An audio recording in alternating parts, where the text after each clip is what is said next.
முதல்ல விஜய் அவர்களோட அந்த பதிவு அரசியல் அதிகமாகவும் மனிதாபிமானம் குறைவாகவும் இருக்கிற மாதிரி நான் உணர்றேன். நிறைய பேர் இறப்பாங்க. அதற்கு யார் காரணமாக இருக்காங்களோ இல்லை அந்த நிகழ்ச்சி யார் நடத்துகிறாங்களோ அவங்கள நீங்கள் கைது செய்யக்கூடாது. அதாவது நான் அந்த வீட்டில் இருப்பேன், இல்லை இந்த வீட்டில் இருப்பேன், இல்லை அலுவலகத்தில் இருப்பேன். ஆனால் இறந்தவங்க வீட்டுக்கு கொண்டு போக மாட்டேன். இப்போ பிரச்சனை அது இல்லை. இறந்தவங்க வீட்டுக்கு நீங்கள் எப்போ போக போகிறீங்க, நீங்கள் எப்போ பத்திரிகையாளரை சந்திக்க போகிறீங்க, உங்களோட தொண்டர்களை நீங்கள் எப்போ சரி செய்யணும், இதுதான் கேள்வி. ஒரு முன் மாதிரியான ஒரு சில விஷயங்களை சொல்லுவார். இனிமேல் இதெல்லாம் நம்ம தவிர்க்கணும் அப்படின்ற மாதிரி நான் சொல்லுவார்னு எதிர்பார்த்தேன். பட் அதை சொல்லலை. அதை சொன்னால் அவர் மேலே இருக்கிற தப்புலாம் உண்மையாயிடுன்றதுனால அதையும் அவர் மறைக்கிறார். அப்போ உண்மைக்கு புறம்பாக தான் அவர் பேசிகிட்டு இருக்காரு. பாஜகவுக்கு ஒரு திடீர் பாசம் விஜய் மேலே அதிகமாக வந்திருக்கு. நிர்மலா சீதாராமன் அவர்கள் அவங்க ஒரு ரிப்போர்ட் எடுக்கிறாங்க. அப்புறம் intelligence report, central intelligence report அது ஒன்று இருக்குது. அப்புறம் மத்திய என்டிஏ டெலிகேஷன் அவங்க பாராளுமன்ற உறுப்பினர்கள் அவங்க ஒரு ரிப்போர்ட் எடுக்கிறாங்க. கவர்னர் ஒரு ரிப்போர்ட் எடுக்கிறாங்க. தமிழக பாஜக தலைவர்கள் அவங்களுக்கு தெரிஞ்ச ஒரு ரிப்போர்ட்டை ஒன்று உருவாக்கி அவங்க ஒன்று பண்ணிகிட்டு இருக்காங்க.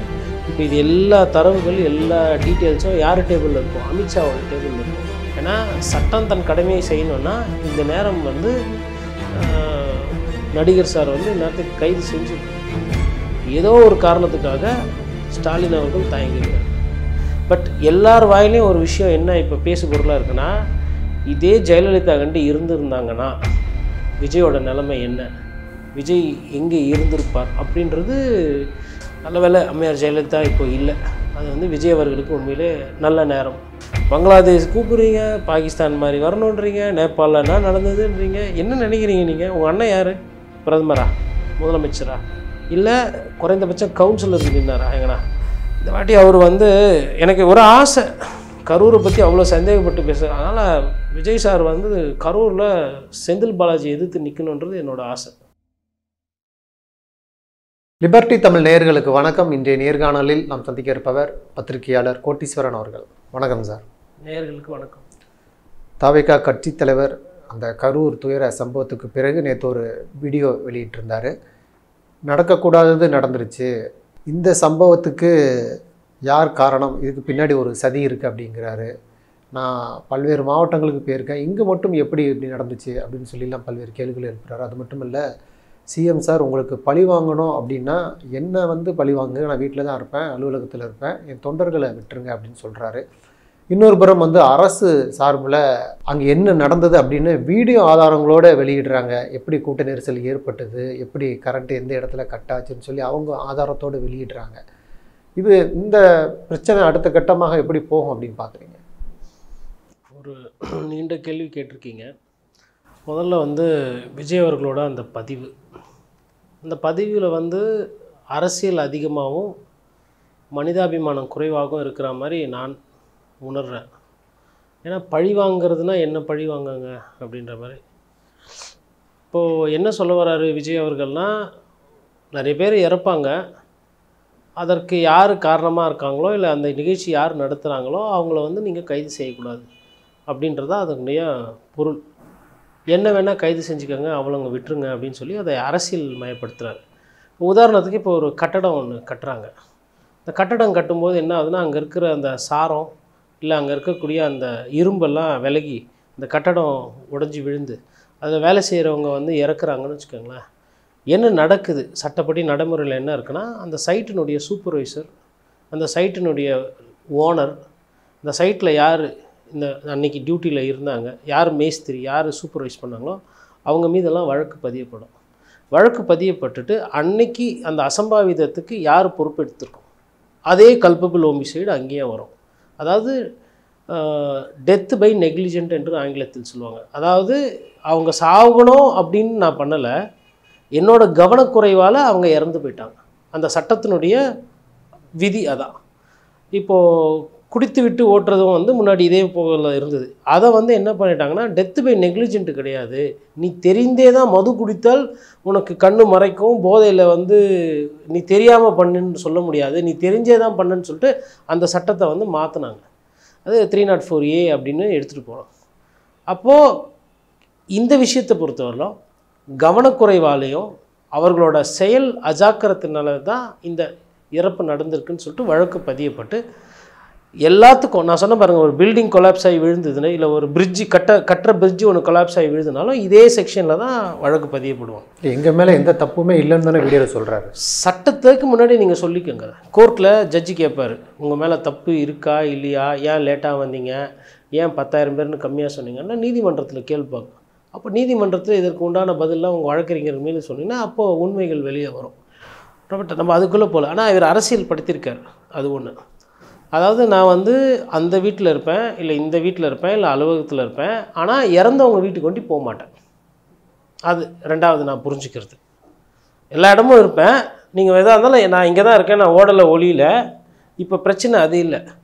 இறந்தவங்க வீட்டுக்கு நீங்கள் எப்போ போக போகிறீங்க, நீங்கள் எப்போ பத்திரிகையாளரை சந்திக்க போகிறீங்க, உங்களோட தொண்டர்களை நீங்கள் எப்போ சரி செய்ய போகிறீங்க, இதுதான் கேள்வி. இந்த கேள்விகளுக்கு பதில் கிடையாது. அதுக்கப்புறம் மூன்றாவது, ஐஏஎஸ் அதிகாரி, மூத்த ஐஏஎஸ் அதிகாரி, அடிஷ்னல் சீஃப் செக்ரட்டரி ரேங்க்னு நினைக்கிறவங்க அமுதா வந்து ப்ரெஸ் மீட்டு வச்சுருக்காங்க. அரசாங்க சைடில் ஒரு சில தவறுகள் நடந்திருக்கு அப்படின்ற மாதிரி ஒரு குற்றச்சாட்டு வருது. என்ன நடந்தது அப்படின்றத ஒரு காணொலி மூலயமா அவங்கக்கிட்ட இருக்கிற ப்ரூஃப் ஆதாரத்தோட பத்திரிகையாளரை சந்தித்து சொல்கிறாங்க. ரெண்டு விஷயம், அவங்க வந்து அந்த ஆதாரங்களை காட்டுறாங்க. இங்கே பாருங்கள், லைட்டு எரியுது, இவங்க உள்ளே போனதுக்கப்புறம் லைட்டு உடையுது, அதுக்கப்புறம் இந்த இடத்துல வந்து பவர் கட் ஆகுது, இது நாங்கள் கொடுத்த கரண்ட்டு கிடையாது, இது அவங்க ஜெனரேட்டர் இருந்து கொடுத்தது, அவங்க ஒயரை இழுத்ததுனால கொண்டதுனால ஆகுது. ஆள் பற்றாக்குறைன்னும் போது இவர் ஏடிஜிபி வந்து இப்போ அதுக்கு விளக்கம் கொடுப்பாரு. இபியில் என்ன ஆச்சுன்னா இபி சம்மந்தப்பட்டவங்க பேசுகிறாங்கன்னு சொல்லிட்டு அந்தந்த துறை சார்ந்தவங்கள பேச சொல்கிறாரு. இப்போது தாவேக்காவுமே இதே போன்ற ஒரு ப்ரெஸ் மீட்டை கூப்பிட்டு, ஏன்னா எஃப்ஐஆர் போட்டு உடனே இன்னும் கைது செய்யலை, ஒன்றும் இதெல்லாம் கிடையாது.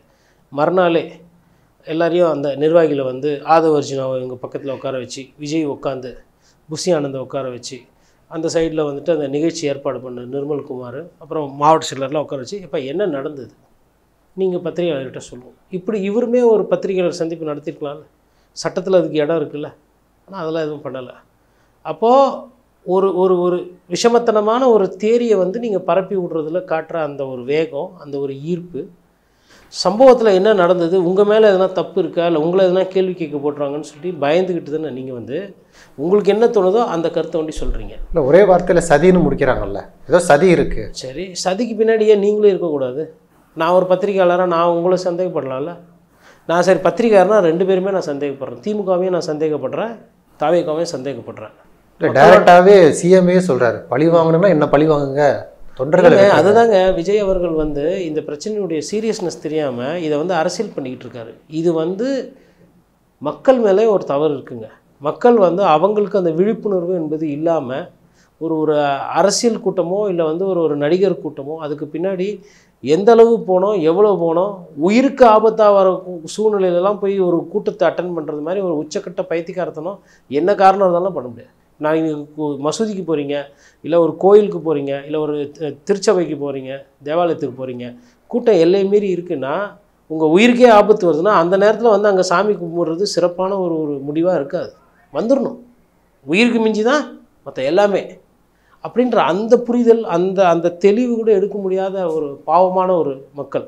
அப்போ அந்த மக்களுக்கு அந்த புரிதல் இல்லை.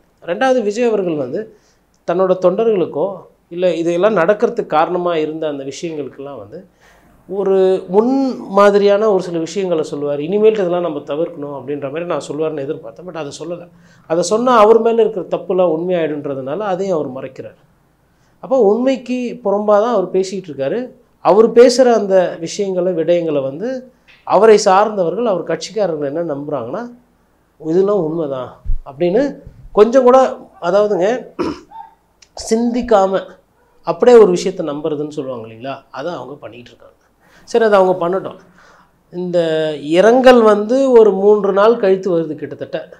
அதாவது முன்னாள் நைட்டு, மறுநாள் நைட்டு, அதுக்கு அடுத்த நாள் நைட்டு, அந்த மாதிரி வருது நடந்ததுலேருந்து. அது ஏன் இவ்வளோ தாமதமாக வந்ததுன்னு அதை கேள்வி கேட்குறதுக்கு யாரும் தாவேக்கல்ல இல்லை.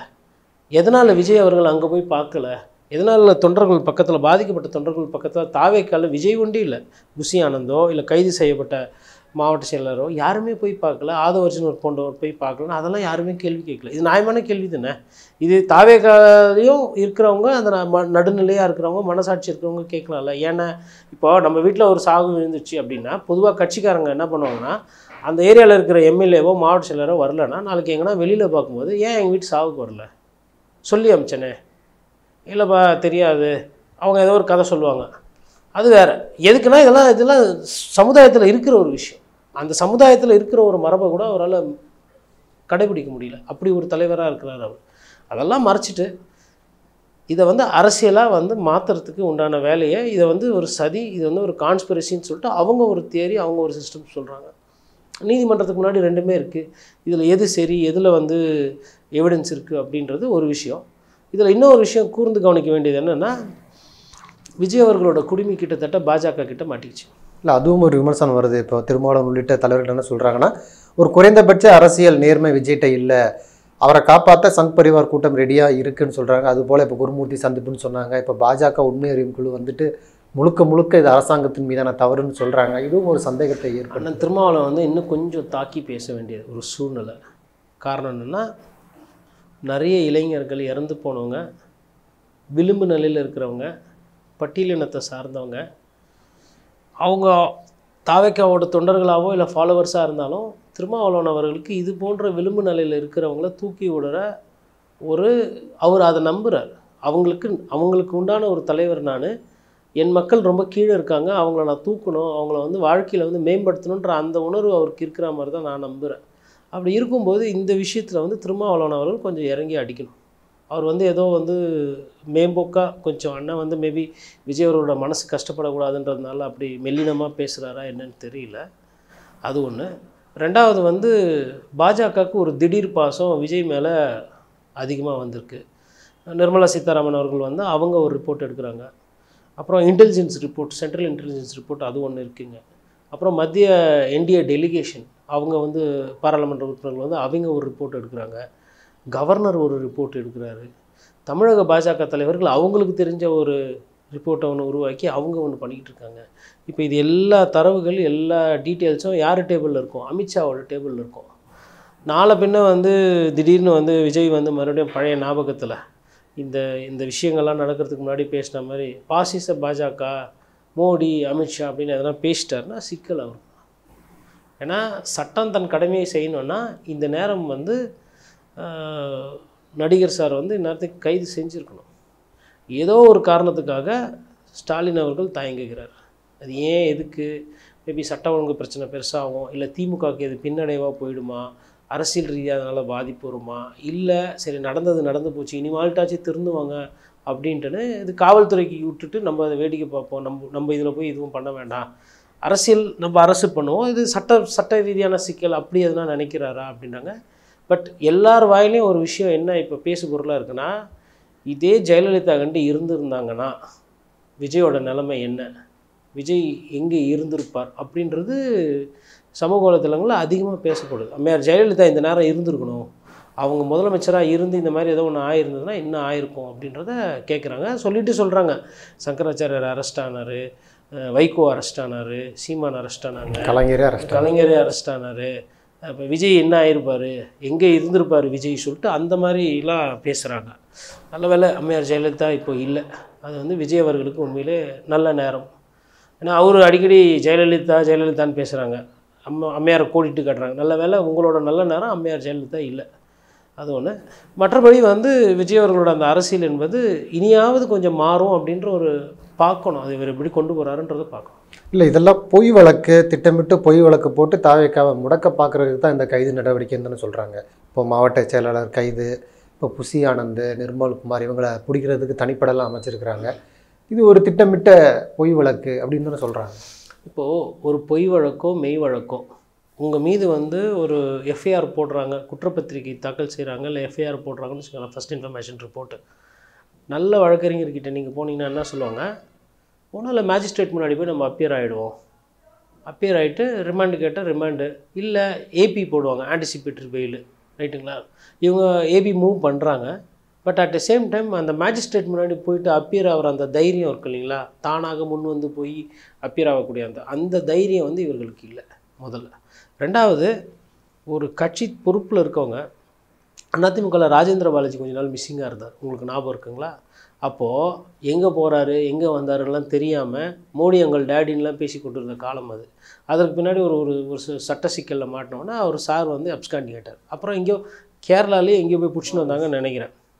வண்டியில் உட்கார வச்சுட்டு பிஜேபிக்காரர் மாதிரியே இருந்தார் பார்க்குறதுக்கு, ட்ரெஸ் எல்லாம் வேறு கலரில் போட்டுக்கிட்டு அண்ணன் சாமியார் மாதிரி இருந்தார். அண்ணன் ராஜேந்திர பாலாஜி எப்பயுமே வந்து வெள்ளையும் சொல்லியுமா சுற்றுறவர் உங்களுக்கு விருதுநகர் சைடில். அவர் பார்த்திங்கன்னா திடீர்னு பார்த்தா சிவகாசியில் சாமியார் மாதிரி இருந்தார் ஒரு அது. இப்போ எதுக்கு நான் இதை வந்து இங்கே நினைவு கூறுறேன்னா, நம்ம வந்து எந்த கட்சியில் எது தப்பு இருந்தாலும் அதை வந்து நம்ம பேசுகிறோம். இல்லை கௌரவம் பாதிக்கப்படும் அப்படிங்கிறாங்க. இப்போ நிர்மல்குமாரும் சரி புசி ஆனந்தும் சரி கோர்ட்டில் வந்து இது பொய் வழக்கு, இப்போ நாங்கள் அரெஸ்ட் ஆனால் எங்களுடைய கௌரவம் பாதிக்கப்படும். நீங்கள் யாருக்கிட்ட போய் இது பொய் வழக்குன்னு கடைசியாக சொல்லணும்? ஜட்ஜுக்கிட்ட தானே. அந்த நீதிமன்றத்துக்கு நாங்கன்னா அறிவாலயத்துக்குள்ளே போயிட்டு இது பொய் வழக்கு அங்கே போய் சொல்கிறோமா? இல்லை வந்துட்டு எடப்பாடி பழனிசாமி உங்கள் ஆஃபீஸில் அங்கே போயிட்டு 1000 நாள் நான் அதிமுக வந்து மலிவாக எடை போட்டிருக்கக்கூடாது பாருங்கள் மாட்டிக்கிட்டு இருக்கேன் பொய் வழக்கு அதனால் நீங்கள் வந்து எங்களுக்கு உதவி பண்ணுங்கள் கூட்டணியில் நான் வந்துடுறேன் அந்த மாதிரி எதனா நம்ம பேசுகிறோமா? இல்லையே.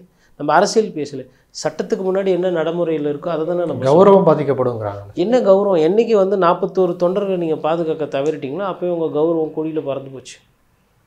அதாவது கௌரவம் இதெல்லாம் வந்து இந்த மாதிரி கூட்டம் நடத்துகிறவங்களாம் பேசவே கூடாது. அங்கே போய் பாருங்கள், ஜனங்களை போய் நீங்கள் கேளுங்க, கரூரில் கேளுங்க, திருச்சியில் கேளுங்க. அதாவது இப்போ தானே கரூரில் தானே நடந்தது அப்படின்றாங்க. அதற்கு முன்னாடியுமே வந்து மூச்சு முட்டி 1-2 பேர் இறந்துருக்காங்க, மருத்துவமனையில் போய் பண்ணியிருக்காங்க. அது ஹார்ட் அட்டாக்ன்ற மாதிரி வந்தது. என்ன ஏது சிம்டம்ஸுன்றது பார்க்கல. கூட்டத்துக்கு வந்து இறந்துருக்காங்க, ஆக்சிடெண்ட்டில் இறந்துருக்காங்க. எங்கே கிட்டத்தட்ட ஒரு 500 பேருக்கு மேலே மூச்சு திணறலில் கஷ்டப்பட்டுருக்காங்க. திருச்சியில் ஆச்சு மூச்சு திணறல். உங்களுக்கு வந்து நம்ம இந்த மரக்கட்டை ஜங்ஷன்லேயே கிட்டத்தட்ட ஒரு 50 பேர் மயங்கடிச்சு விழுந்தாங்க. சும்மா இருக்கிறவங்க ஒருத்தவங்க நல்லா இருக்கிறவங்க மயக்கடிச்சு விழுவாங்க. நான் என்ன சொல்கிறேன்னா, இப்போ அமைச்சர் அன்பில் மகேஷ் இருக்கார், பள்ளிக்கல்வித்துறை அமைச்சர். அவர் வந்து ஒரு ஸ்கூல் பசங்களுக்கு முன்னாடி ஒரு ஃபங்க்ஷன் ரைட்டுங்களா, 10 மணிக்கு அந்த நிகழ்ச்சி. அமைச்சர் வந்து 12 மணிக்கு போகிறாரு பொறுமையாக. அந்த பசங்க வந்து வெயிலில் நிற்கிறாங்க 2 மணி நேரம். அப்போ என்ன, அவர் 2 மணி நேரம் பசங்க வெயிலில் நின்றுனா பொத்துன்னு ஒரு 2 குழந்தை விழும். மயக்கடிச்சிட்டு குழந்தைக்கு தெளிவாகி போச்சுன்னா அமைச்சர் தப்பிச்சார். அதே மயக்கடிச்சிட்டு அந்த குழந்தைக்கு ஏதோ ஒன்று ஆயிடுச்சு அப்படின்னா அமைச்சரை வச்சு செய்வீங்களா செய்ய மாட்டிங்களா? இப்போ இன்றைக்கி அவர் அழுததே வந்துட்டு எங்களுக்கு ஒரு மாதிரி உண்மையாக அழுதாரா எப்படி அழுதாருலாம் விமர்சனம் பண்ணுறீங்க. அப்போ அது மாதிரி ஒரு சம்பவம் ஆச்சுன்னா நீங்கள் என்ன பண்ணுவீங்க? போட்டு பிச்சு எடுப்பீங்கள. அப்போது அமைச்சர் அப்படின்னா ஒரு பார்வை இருக்குது, அண்ணன் விஜய்னா வேறு பார்வை இருக்குது. அப்போது நீங்கள் வந்து உங்களோட மனசாட்சியை கைட்டி வச்சுட்டு தானே நீங்கள் சிந்திக்கிறீங்க. எங்கன்னா நீங்கள் நம்ம அண்ணன் கொஞ்சம் சீக்கிரமாக இருந்திருந்தால் நம்பவர் இறந்துருக்க மாட்டாங்களோ, இல்லை இன்னும் அந்த இது கம்மியாக இருக்குமோ, ஒருவேளை அந்த டிஎஸ்பி சொன்ன அந்த ஒரு வார்த்தை இன்னும் கிட்ட போவானா, இங்கேருந்தே பேசிடுங்க, இன்னும் கிட்ட போனால் நெருக்கடி ஜாஸ்தியாகும், ஜன்னல் அதிகம் இருக்குது, அந்த வார்த்தையை கேட்டு தான் மேபி இன்னும் ஒரு 2 குழந்தை பழிச்சிருக்குமோ, இப்படியெல்லாம் நீங்கள் யோசிக்க மாட்டிங்களா? எப்பயுமே நான் என்ன சொன்னேன்னா, திமுக சதி, திமுக பண்ணது, கல் விட்டு அடித்தாங்க, அதெல்லாம் ரைட்டு, உங்களோட வாதம் குற்றச்சாட்டு இல்லை ஏற்றுக்கிறோம். கொஞ்சம் உங்கள் சைடை கொஞ்சம் சிந்திச்சு பாருங்களேன் தானே நம்ம கேட்குறோம். நீங்கள் வந்து இப்படியே இருந்ததுன்னா இந்த சதி தொடரும். இது யார் பண்ணுற சதி, எதனால் நடக்குதுன்றது அவங்க வாதத்துக்கே விட்டுருவோம். இப்படி கட்டுக்கடங்காமல் நீங்கள் கூட்டத்தை சேர்த்திங்கன்னா கண்டிப்பாக வந்து அது வந்து உயிர் பலி எண்ணிக்கையில் தான் போய் நிற்கும். அதில் மாற்றுக்கிறதே கிடையாது. என்ன காரணம்னா, 10 பேர் வராங்கண்ணா கூட்டத்துக்கு, இப்போ திருச்சிக்கு 10 பேர் வராங்கன்னா அதில் 3 பேர் இல்லை 4 பேர் தான் திருச்சியை சார்ந்தவங்க. மிச்சம் 60% பேர் வெளியூர்லேருந்து வராங்க, வந்தவங்களே வராங்க. இங்கேயே வந்துட்டு பைட்டு கொடுக்கும்போது என்ன சொல்கிறாங்கன்னா, நான் மதுரை போயிருந்தேன், நான் விக்கிரவாண்டி போயிருந்தேன், திருச்சியிலையும் பார்த்தேன், இங்கேயும் பார்க்குறேன். ஏன்னா பார்த்தவரையே திருப்பி பார்த்துட்ருக்கீங்களா? அப்போ நீங்கள் காட்டுற கூட்டமும் வந்து அந்த இடம் கிடையாது. நீங்கள் நம்மக்கிட்ட இதெல்லாம் வந்து நம்ம போய் அங்கே பார்த்ததுனால அந்த அனுபவத்தில் சொல்கிறோம். 10 பேர் இருக்கிறாங்கன்னா இப்போ இதுலையுமே வந்து நிறைய பேர் வந்து வெளியூர்லேருந்து வந்திருக்கிறாங்க. இறந்தவங்க லிஸ்ட்டே பாருங்களேன். நீங்கள் சேலத்துலேருந்து வந்திருக்கிறாங்க, கரூர் தாண்டி வந்திருக்கிறாங்க, திருச்சியிலேருந்து வந்திருக்கிறாங்க, இப்போ சென்னையிலேருந்துலாம் நிறைய பேர் போயிருக்காங்க. மற்ற கட்சிகளெல்லாம் வந்து பார்த்திங்கன்னா மாநாடு ஒண்டி தான் எல்லா இடத்துலையும் போவாங்க. இந்த மாதிரி பொதுக்கூட்டம் இல்லை பிரச்சாரம் அப்படின்னும் போது என்னென்னா, இப்போ திருச்சியில் ஸ்டாலின் போகிறாருன்னா திருச்சிக்காரங்க தான் அட்டன் பண்ணுவாங்க. மதுரையில் பேசுகிறாருன்னா மேபி அதிகபட்சம் திண்டுக்கல்லேருந்து கொஞ்சம் பேர் போவாங்க, இல்லை தேனியிலேருந்து கொஞ்சம் பேர் போவாங்க. அதை தாண்டி இருக்காது. சென்னையில் கூட்டம்னா செங்கல்பட்டு காஞ்சிபுரத்துலேருந்து வருவாங்க, அவ்வளோதான். விழுப்புரத்துலேருந்து வர்றது, அதை தாண்டி சேலத்துலேருந்து வர்றது அதெல்லாம் கிடையாது. இது வந்து இவர் வந்து இந்த கூட்டத்தை காட்டணும். இந்த கூட்டத்தை காட்டி ஒரு பர்செப்ஷன் என்ற ஆங்கிலத்தில் சொல்லுவாங்க, விஜய் ஜெயிச்சுருவார் போல், விஜய் வந்துடுவார். அவர் சொல்கிறார் இல்லைங்க, அந்த நெரேட்டிவ் செட் பண்ணுறாரு இல்லையா, தாவேக்கா டிஎம்கே. அவர் வந்து விஜய் என்ன நினைக்கிறாருன்னா, ஃபஸ்ட்டு அதிமுகவை வந்து அழித்து விட வேண்டும் விஜயோட நோக்கம். டிஎம்கேவை ஜெயிக்கணுன்றது, டிஎம்கேவை எதிர்த்து பேசுறதெல்லாம் அப்புறம். ஃபஸ்ட்டு விஜய் என்ன மனசில் நினைக்கிறாருன்னா அதிமுகவை அழிக்கணும். அதிமுகவோட வாக்கு வங்கி குறி வைக்கிறார். அதிமுகவை வந்து இதுவாக பேசுறது கிடையாது. எப்படி, அதாவது திமுகவுக்கு வந்து எதிர்ப்பு பேசி திமுக எதிர்ப்பு வாக்கை சம்பாதிக்கணும். அதிமுகவை பொறுத்தவரைலாம் அந்த கட்சி எப்படி இருந்தது தெரியுமா, நான்லாம் இருந்தால் எப்படி இருக்கும் தெரியுமா, அதனால தான் எம்ஜிஆர் படத்தை எடுத்து வச்சுக்கிறது, அதனால தான் அண்ணாவை பற்றி பேசுகிறது, அதனால தான் அம்மையார் ஜெயலலிதா பற்றி பேசுகிறது. ஊழல்னு பேசுகிறீங்க, அப்போ அவங்க ஜெயலலிதா அவர்களோட அந்த ஊழல் வழக்கையும் தானே பேசணும், ஏன் அதை பேச மாட்டேன்றீங்க?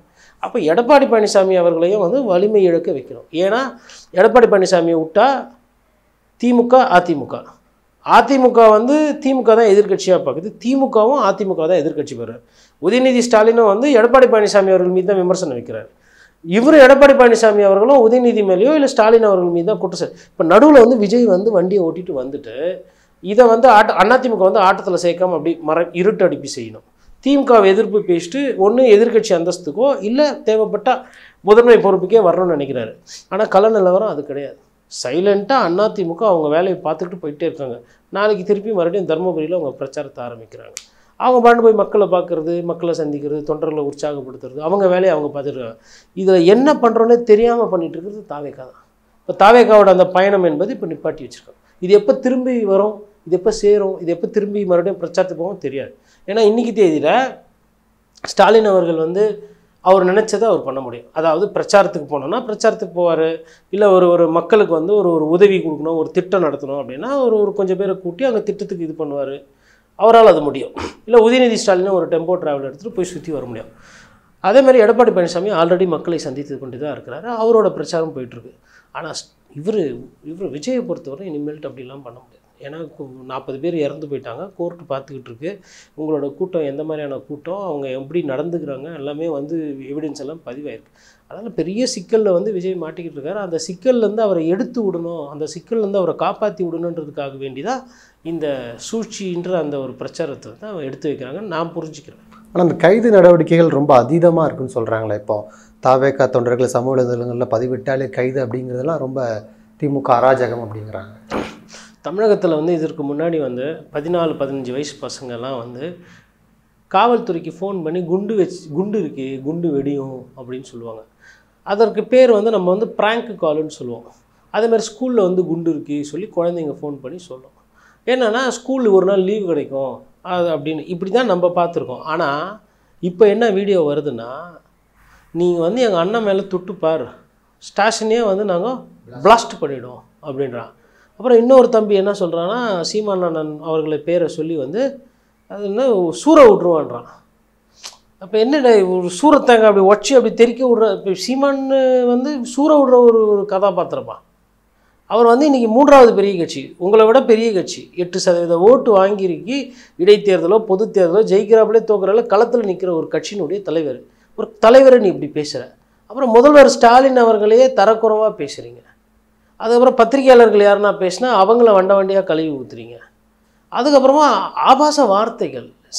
இப்போது அரசியல் வந்து இளைஞர்கள் பார்க்குறதுலன்னு ஒரு பிரச்சனையாக இருந்ததுங்க. இப்போ இளைஞர்கள் பார்க்குறாங்க, ஆனால் அதை பார்க்குறத விட அதில் ஆபாசம் அதிகமாக இருக்குது. ஒரு நாகரிகமான ஒரு சொல்லாடல், ஒரு கண்ணியமான பேச்சு, அது எதுவுமே கிடையாது. தொட்ட உன்னை வந்து தூக்கிடுவேன், நீ இந்த பக்கம் வா உன்னை கொளுத்திடுறேன், உன்னை முடிச்சிடுறேன், இப்படி தான் இருக்குது அந்த வார்த்தைகள். இதில் கொள்கையோ சித்தாந்தமோ திட்டங்களோ புள்ளி விவரங்களோ மக்கள் நலனோ எதுவுமே இல்லை இந்த அரசியலில். ஒரு மாப் கல்ச்சர். எங்கள் தலைவர் அவருக்கு தோன்றதை அவர் பண்ணுவார். அவர் 10 மணி நேரம் வருவார், 10 நாள் கழிச்சு வருவார். ஆனால் நாங்கள் காத்துன்னு இருப்போம். நாங்கள் செத்து போயிட்டா ஏன் நீ கேட்கக்கூடாது, அவர் தான் கேட்கணும். ஆனால் நான் சாவாமல் நீ தான் பாதுகாப்பு கொடுக்கணும், இப்படி ஒரு திட்டம். தண்ணி யார் கொடுப்பா, அது நீ தான் கொடுக்கணும். தலைவர் அவர் வந்து டாட்டா காட்டு போவார். கரண்ட்டு நாங்கள் வேணும்னா சொல்லுவோம், வானான்னா ஆஃப் பண்ணோம். ஏன்ப்பா இப்படி, அதெல்லாம் தெரியாது. நாங்கள் எங்களுக்கு அந்த மாவட்டத்தில் என்ன தோணுதோ, நாங்கள் இங்கேருந்து அங்கே தாவரத்தை வச்சு, இல்லை நாங்கள் அங்கேருந்து இங்கே தாவரத்தை வச்சு நாங்கள் கரண்ட் வேணுமா வேணாமான்னு சொல்லுவோம். அதுக்கேற்ற மாதிரி கொடுங்க. இல்லை இப்போ கொடுக்கலன்னா அப்போ சதி. இப்படியெல்லாம் அரசியல் பண்ணால் நீங்கள் எப்படி எதிர்வினையாற்றுவீங்க? இதே நேரத்தில் திமுக எதிர்க்கிறதா இவங்க சொல்கிறாங்களே, மனசாட்சியோடு அவங்க சொல்லணும். ஏன்னா உண்மையிலே திமுகவுக்கு வந்து மாற்று நீங்களா? அப்போ அதிமுகன்ற ஒரு கட்சி என்ன கோலி விளையாடிக்கிட்டு இருக்குமா? 30 வருஷம் ஆண்ட கட்சி இன்னும் எதிர்கட்சியில் அந்தஸ்தில் உட்காந்துக்கிட்டு இருக்கு. உங்களை மாதிரி இப்போ லேட்டாக வந்து அரசியல் பண்ணல. அந்த கட்சியில் 75 சட்டமன்ற உறுப்பினர் கூட்டணியில் வச்சுக்கிட்டு நீங்கள் அரூரில் ஒரே ஒரு தொகுதியில் தான் கூட்டம் போட்டு இந்த லட்சணம். அதே கரூரில் 4 சட்டமன்ற தொகுதியில் பிரச்சாரம் போயிட்டு உங்களை விட அதிகமான கூட்டம். ஏன் அப்படி சொல்கிறேன்னா, அரவக்குறிச்சி, குளித்தலை, கரூர், கிருஷ்ணராயபுரம் இந்த 4 இடத்துலையும் சேர்ந்த கூட்டத்தை நீங்கள் சேர்த்துனீங்கன்னா விஜய்க்கு வந்த விட 2 மடங்கு கூட்டம். அப்போ அவர்களுக்கு புரிதல் இல்லாமல் இல்லை. ஸ்டாலின் அவர்களுக்கோ எடப்பாடி பழனிசாமி அவர்களுக்கோ மாநாடு போடுற கட்சி, 10 லட்சம் 13 லட்சத்தை வந்து மாநாடுக்கு கூப்பிடுற கட்சி, சேர்க்குற கட்சி, சோறாக்கி போடுற கட்சி. நீங்கள் போய் பாயிண்டில் காட்டிகிட்டு இருக்கீங்க பாருங்க, இந்த 40,000 50,000 4 மாவட்ட செயலர்கிட்ட கூப்பிட்டு 4 மாவட்ட செயலர் 10,000 ரூபாய் எத்துனுவாங்க, ஆளுக்கு வந்து நல்லா செலவு பண்ணுங்கள், 10,000 பேரை கூட்டுவாங்க அப்படின்னு சொல்லி போட்டாங்கன்னா நீங்கள் கூட்டுற கூட்டத்தை விட அவங்க கூட்டம் காட்டிடுவாங்க. அவங்களுக்கு தெரியும் கூட்டம் ஓட்டாகாது. இதை எங்கே செலவு பண்ணோம், இந்த பிரச்சாரத்தை எங்கே போனோம், இது பூத்தில் பண்ணுற வேலை, ரோட்டில் பண்ணுற வேலை இல்லைன்னு அவங்களுக்கு தெரியும். நீங்கள் அரசியலுக்கு புதுசு, அதனால் நீங்கள் என்ன பண்ணுறீங்க, பூத்தில் பண்ண வேண்டிய வேலையை ரோட்டில் பண்ணுறீங்க. இல்லை, இதே விஜய் வந்து இப்போ ஜனநாயகன் ஷூட்டிங்க்கு மதுரையிலேருந்து தான் கொடைக்கானல் போனார். அப்போல்லாம் இதே போல் ஜாம் ஆகலை. ஆனால் இது இல்லை, ஜனநாயகம் படம் முக்கியம் இல்லைங்க. அதில் இப்போ ஏதோ உயிர் சேதம் ஆகி போச்சுன்னா என்ன ஆகிடும், ஷூட்டிங் படத்தை ஷூட்டிங்கு ரத்து, கோர்ட்டில் எவனா ஒருத்தன் கேஸ் போட்டு மதுரை ஏர்போர்ட்ல இருந்தால் காரில் தான் போனார். இது போல் ஜாம் படம்லாம் நிற்கக்கூடாதுங்க. படம் எப்படிங்க, இப்போது படத்தில் ஆக்சிடென்ட் ஆகிடும், ஸ்டண்ட்டில் சம்டைம்ஸ் விபத்தாகி ஆக்சிடென்ட் ஆகிடும், பதறுவாங்க. உடனே போய் கோர்ட்டில் பட்டு நாங்கள் எல்லாம் வச்சுருந்தோம், ரோப்பு ஸ்னாப் ஆகிடுச்சு அப்படின்னோடனே ஆட்டோமேட்டிக்காக ஆர்டிஓ இன்வெஸ்டிகேஷன் இல்லை போலீஸ் இன்வெஸ்டிகேஷன் போயிட்டு கரெக்டாக இருந்ததா அதெல்லாம் பார்த்து திருப்பி என்ஓசி வாங்கி திருப்பி ஷூட்டிங்கை ஸ்டார்ட் பண்ணுறதுக்குள்ளே போதும்னு ஆகிடும். அதனால தான் அங்கே வந்து அமைதி, வளம், பொறுமை, நிதானம் எல்லாம் எங்கே ஷூட்டிங் ஸ்பாட்டில் டைமுக்கு வந்துடணும். இந்த டான்ஸ் மூவ் இப்படி வைக்கணும்னா வீட்டிலே முன்னாள் ப்ராக்டிஸ் பண்ணிட்டு வந்து வைக்கிறது, அதெல்லாம் எல்லாம் அமைதியாக அழகாக பண்ணிவிட்டு இருட்டில் பண்ணாலும் சரி பகலில் பண்ணாலும் எல்லாம் கரெக்டாக. ஆனால் பொது வாழ்க்கைன்னு வரும்போது அப்படியே லைட் ஆஃப் பண்ணி ஆன் பண்ணுறது, அதுக்கப்புறம் ஸ்லோவாக போகிறது, அதுக்கப்புறம் புரட்சி வெடிக்கணும் அப்படின்னு சொல்லி ட்வீட்டு போடுறது, இது மாதிரி அவங்களுக்கு தெரியல. தெரிஞ்சவங்க யாருன்னா எதனா சொன்னால் வந்து இது வந்து ஒரு முன்னாடியெல்லாம் வந்து காலக்கேயர்கள் கூட்டம் மாதிரி இருக்குன்ற மாதிரி நான் சொன்னேன்.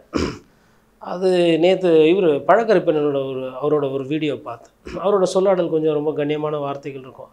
அவரே பயப்படுறாருன்றாரு. எனக்குமே பயம். அவர் பேச்சை பார்த்தோன்னே இன்னும் நமக்குமே ஒரு பயம். என்னன்னா, இந்த கூரெல்லாம் இருந்தால் கூரையில் புடச்சிக்கிட்டு வெளியில் வராங்க. அப்படியே இந்த ஜோம்பி படத்துலலாம் காட்டுவாங்க இல்லைங்களா, உங்களுக்கு பேய் படத்துலலாம். இப்போது ஒரு மனிதர்னால் எதிரில் இருக்கணும், வந்து என்னப்பா வார்த்தை, என்ன பேச்சு வார்த்தை, இல்லை முடியலையா ஒரு பஞ்சாயத்துனா காவல்துறை அப்படியெல்லாம் கிடையாது. நீங்கள் புடச்சிக்கிட்டு வரவங்ககிட்ட நீங்கள் என்ன பேசுவீங்க, இல்லை என்ன விதமான அரசியல் பண்ணுவீங்க? மிஞ்சி எதனா கேட்டால் சூற விட்ருவேன்றான், இல்லை பிளாஸ்ட் பண்ணுறோன்றான், பிளாஸ்ட் மோகன் மாதிரி. இது சரிப்பா, எங்கப்பா சேவிங் கூட பண்ணுற மாதிரி முகம் இல்லை. ஒரு குழந்தையோ இல்லை ஒரு பெரியவரோ அவர் வந்து ஒரு உங்களுக்கு ஒரு 30 வயது, அவருக்கு ஒரு 30 வயதுனா ஏதோ ஒரு சண்டையோ ஒரு வார்த்தையோ இல்லை ஒரு சொல்லாடலோ வைப்பாங்க. எல்லாம் பள்ளிக்கூட பசங்களாம் இருக்குது. கல்லூரிக்கு போயிட்டு ஃபஸ்ட் இயர் செகண்ட் இயர் அவங்க மார்க் எடுத்து பார்த்தா இப்போ தான் படிச்சுக்கிட்டு இருப்பாங்க. அப்படி இருக்கக்கூடிய ஒரு பிள்ளைகள் வந்து இன்றைக்கி இப்படி பேசுகிறாங்க. அவங்களோட தாய் தகப்பன்களை அவங்களோட பிரச்சனைகள் யோசித்தா இன்னும் பாவமாக இருக்குது. இந்த மாதிரி இவங்க இப்படி அரசியல் நோக்கத்தில் போனாங்கன்னா குடும்பத்துக்கு வேலைக்கு எப்படி போகிறது, படிக்கிறது அதெல்லாம் இல்லை. நான் எங்கள் அண்ணனுக்கு வேண்டி நான் என்ன வேணால் பண்ணுவேன். சரிப்பா, உங்கள் குடும்பத்துக்கு என்ன பண்ணுவேன், உங்கள் அப்பா அம்மாவுக்கு என்ன பண்ணுவேன், அதெல்லாம் உனக்கு தேவையில்லாத வேலை. அண்ணனுக்கு வேண்டி மெரினா பீச்சில் கூடலாம், அப்புறம் அங்கே கூடலாம், இங்கே இதெல்லாம் பண்ணிக்கிட்டு இருக்காங்க. இப்போ காவல்துறைக்கு வந்து இது உண்மையிலே வந்து ஒரு மோசமான ஒரு நேரம். இதில் எப்படி அரெஸ்ட் பண்ணுறதும் தப்பு தான் என்னை பொறுத்தவரை. எனக்கு அதில் உடன்பாடு கிடையாது. ஏதோ பிளாஸ்ட் பண்ணுறேன்னா இவன் வந்து உண்மையாலாம் போடலை, செய்கிறவங்க சொல்ல மாட்டாங்க. இது வந்து ஒரு ஆர்வக்கோளாறில் விஜய் அவர்கள் மீது இருக்க அதீத காதலில் வரக்கூடிய பிரச்சனை. இது மனத்தத்துவம் ரீதியாகவோ இல்லை மருத்துவ ரீதியாகவோ இதை குணப்படுத்தலாம், படுத்த முடியாதில்லை. இதற்கு வந்து காவல்துறை கைது செய்து நடவடிக்கை எடுக்கணுமா அப்படின்னு தெரியல. ஆதவர்ஜுனை போட்ட அந்த ட்வீட்டு வேறு, இந்த சிறார்கள் போடுறாங்க. 25 பேர் ஆஸ்பத்திரியில் விஷ ஊசி போட்டு கொண்டுட்டாங்க. இது யார் போட்டிருக்கா? அங்கேயா அதான் அது பார்க்கணும், வயசு பார்க்கணும். 18 கீழே இருந்தால் அந்த ஜஸ்டிஸ் ஜூனைல் போர்டு கீழே அது பெரிய குற்றமாகாது. அதனால் கூப்பிட்டு வச்சு ஸ்கூலுக்கு போனியான்னு ஃபஸ்ட்டு கேட்கணும். இல்லை போகல அப்படின்னா தலையிலே ஒன்று போட்டு ஸ்கூலுக்கு போ ஃபஸ்ட்டு. வாத்தியாரை கூப்பிட்டு இப்போ நீ ஒழுங்காக பண்ணல, இல்லை அவங்களுக்கு எதனா கம்ப்ளைண்ட் இருக்கும், ஸ்கூல் மூலிமா தான் இவங்களை சரி செய்ய முடியும். அதான் பள்ளிக்கூடன்றது அதுக்கு தான். அந்த கல்வின்றது அது மண்டைக்குள்ளே போனால் தான் கொஞ்சம் புரிதல், அந்த ஒரு ஒரு பகுத்தறிவு, சொந்த அறிவு, சுய அறிவு, புஸ்தக அறிவு எல்லாமே அறிவு பேசிக்காக வரணும். அதற்கு என்ன நடவடிக்கை அதை அப்படி பண்ணோம். இப்போ ஐயா ஆதவர்ஜன் ஏழை பாழைகள் இருப்பாங்க இல்லையா, புரட்சி வேணுன்ற அவங்களுக்கு அதுக்கு வந்து நமக்கு வந்து நிறைய சட்டங்கள்லாம் இருக்குது. செடிஷன் என்று ஆங்கிலத்தில் சொல்லுவாங்க. அதுக்கப்புறமா வந்து மத்திய அரசு கீழே ஒரு டிபார்ட்மெண்ட் இருக்குது. அந்த டிபார்ட்மெண்ட் வந்து அப்படியே அரெஸ்ட் பண்ணின்னு போனாங்கன்னு வச்சுக்கோங்களேன், அவங்க வந்து தனியாக வச்சு சிறப்பாக எங்கே விசாரிக்கணுமோ அங்கே விசாரிப்பாங்க. அவங்க அந்த விசாரணை எப்படின்னா, லேடன் தெரியுமா, அதுக்கப்புறமா வந்து உனக்கு சோட்டாராஜன் தெரியுமா, அதுக்கப்புறம் பாகிஸ்தானில் உன்னோட கோடு என்ன, அப்புறம் ஐஎஸ்ஐயில் உனக்கு யாருன்னா டச்சில் இருக்கியா, அதுக்கப்புறம் ஆர்ஏடபிள்யூவில் உனக்கு முன்னாடி யாருன்னா ஸ்லீப்பர் செல் இருந்தாங்க, இப்படி இருக்கும் அந்த விசாரணை. ஏன்னா ஒரு புரட்சி போராட்டம் நாடையே ஸ்தம்பிக்க வைக்கிறதுன்னா நீங்கள் விசாரிக்கப்பட வேண்டிய இடம் வேறு, அது வேறு மாதிரி கூட்டின்னு போய் வச்சு விசாரித்தா அது மேபி தெரிய வரும். பட் ஆனால் அவருமே வந்து என்ன பண்ணிட்டாருன்னா அந்த ட்வீட்டை வந்து எடுத்துட்டார், போட்டார், தவறை உணர்ந்துட்டார். தவறு ஒன்றும் இல்லை, பயம் அதுக்கு பேர். தவறுனா திருத்திக்கிறது, அது திருத்தம் பண்ணி போட்டிருக்கலாம். புரட்சிக்கு பதிலாக வந்து நான் வந்து ஒரு புரிதல் ஒப்பந்தம்னு எழுத வந்தாங்க, நம்மளாம் வந்து நம்மளுக்குள்ளே உட்காந்து ஒரு புரிதல் ஒப்பந்தம் மட்டும் இன்னும் ஒழுங்கு நடக்கையாக போடணும், இல்லைனா பூங்காவுக்கு பக்கத்தில் அமைதியாக வந்து எல்லாம் சேர்ந்து நம்ம பேசலான்னு போட்டு அது வந்து புரட்சியின் டைப்பிங் எரர் வந்துச்சுன்னு கூட மாற்றி போடலாம். பங்களாதேஷ் கூப்பிட்றீங்க, பாகிஸ்தான் மாதிரி வரணுன்றீங்க, நேபாளில் என்ன நடந்ததுன்றீங்க, என்ன நினைக்கிறீங்க நீங்கள்? உங்கள் அண்ணன் யார், பிரதமரா, முதலமைச்சரா, இல்லை குறைந்தபட்சம் கவுன்சிலருக்கு நின்னாரா எங்கண்ணா? இந்த வாட்டி அவர் வந்து எனக்கு ஒரு ஆசை, கரூரை பற்றி அவ்வளோ சந்தேகப்பட்டு பேச, அதனால் விஜய் சார் வந்து கரூரில் செந்தில் பாலாஜி எதிர்த்து நிற்கணுன்றது என்னோடய ஆசை. நல்லா இருக்கும்ல, எதுக்கு சுற்றி வளைச்சிக்கிட்டு அவர் மேலே சந்தேகமாக இருக்குது, இவ்வளோ மேலே சந்தேகமாக இருக்குது, அரசியல் ரீதியாக விட்டு தான் பார்ப்போமே என்ன ஆகுதுன்னு. அந்த புள்ளி யாருன்னா மேபி ஐயா ஸ்டாலின் கூட கைதெல்லாம் செய்யாமல் விஜய் 214 தொகுதியில் எங்கே போட்டிடுறாரோ அங்கே செயல் வீரர் செந்தில் பாலாஜி களம் காணுவார்னு கூட ஒரு அறிக்கை விடலாம். நல்லாயிருக்கும் அரசியல் ரீதியாக, ஆட்டோமேட்டிக்காக தூக்கம் போயிடும். ஏன்னா நீங்களாம் வந்து என்ன சொல்கிறீங்க, சரி செந்தில் பாலாஜி குறை சொல்லி அவரை இது பண்ணணும்னா அதுக்கு அரசியல் ரீதியாக தாக்குதல் பண்ணணும். 10 நிமிஷத்துக்கு ஆஸ்பத்திரிக்கு சீக்கிரமாக வந்தது ஒரு தப்பா? இது வந்து என்ன விதமான அரசியல் அது? நன்றிண்ணா, நிறைய நல்ல கருத்துள்ள தகவல்களை நேயர்களுக்கு சொல்லியிருக்கீங்க. உங்களுடைய நேரத்துக்கு மிக்க நன்றி. நன்றி.